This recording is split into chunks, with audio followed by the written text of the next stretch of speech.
forefront, I would like to express our appreciation for your presence here today, as well as to our friends in DC who have organized and facilitated this General Assembly. Today, we are grateful for this opportunity to present our case on the violations of human rights and fundamental freedoms in Aceh, namely in reference to its present situation in light of its previous history as a sovereign independent state. Today is a historic day for the UNPO in convening this meeting in the United States. It is also historic for the people of Aceh, Sumatra, as on this day, 149 years ago, on March 26, 1873, Netherlands officially declared war on Aceh's sovereign state. That war lasted almost a century, thus becoming one of the bloodiest and longest colonial wars in human history. The aftermath of this invasion attracted powerful, widespread attention and became front-page news of contemporary newspapers all over the world, such as the London Times and the New York Times. Even President Ulysses S. Grant issued his famous proclamation of impartial neutrality in this war between Holland and Aceh. After the end of the war, on December 27, 1949, the Dutch transferred their entire colonial empire of the Dutch Indies to a new entity called Indonesia. This went against all of the United Nations rules and principles of decolonization, which states, sovereignty over colonial territory is not transferable by the colonialist power to other colonialist powers. This makes the case that Holland should have returned Aceh to the Achenese people to restore the status quo antebellum.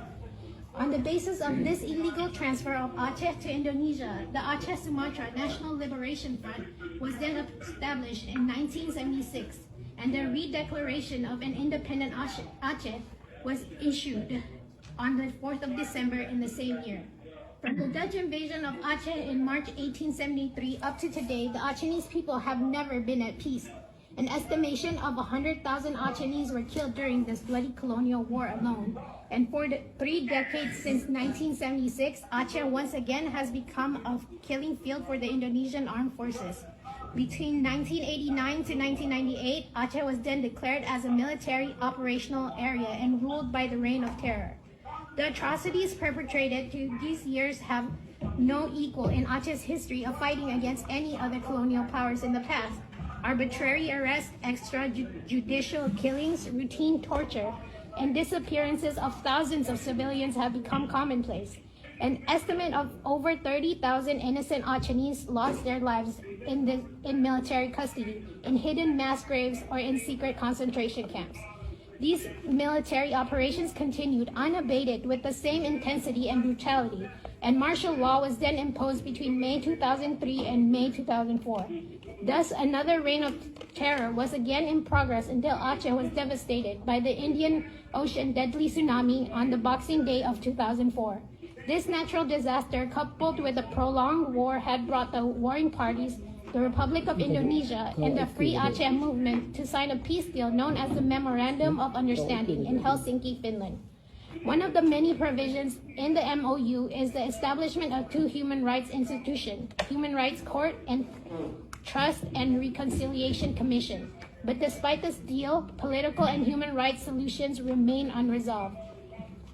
The Regional House of Representatives enacted a bylaw with regard to TRC on December 31st, 2013, but Human Rights Watch stated that the violations in Aceh were too serious to be addressed only by the Truth Commission, which cannot impose criminal penalties. States have an obligation under international law to prosecute serious abuses of human rights and war crimes. As the territory was unlawfully occupied by the Netherlands and then handed over to Indonesia without due process of the United Nations principles on decolonization, Aceh should have been restored as an independent state again. The UNESCO document 23, 1990, paragraph 40, affirmed as follows: it is widely accepted that a group of people that is presently subjected to military occupation, that traditionally has formed a nation of its own or has been part of a different nation than the one which occupies it, is entitled to assert or to restore its self-determination. So by all rights and by all international conventions, Aceh would have become a free and independent state again, like it had always been before the invasion. We call upon the United States of America to closely monitor the situation in Aceh, Sumatra, and to put pressure on Indonesia to end its impunity by resolving the past gross human rights violations during the 30-year armed conflicts.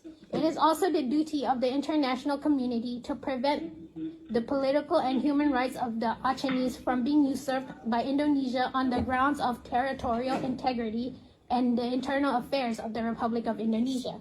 Finally, we call on the international communities to support the people of Aceh in its struggle for justice, democracy, self-determination, and independence. We call on all states, nations, and peoples all around the world to respect the demand of the people of Aceh, Sumatra, to exercise the right to decide and the right to secession. Thank you for your attention.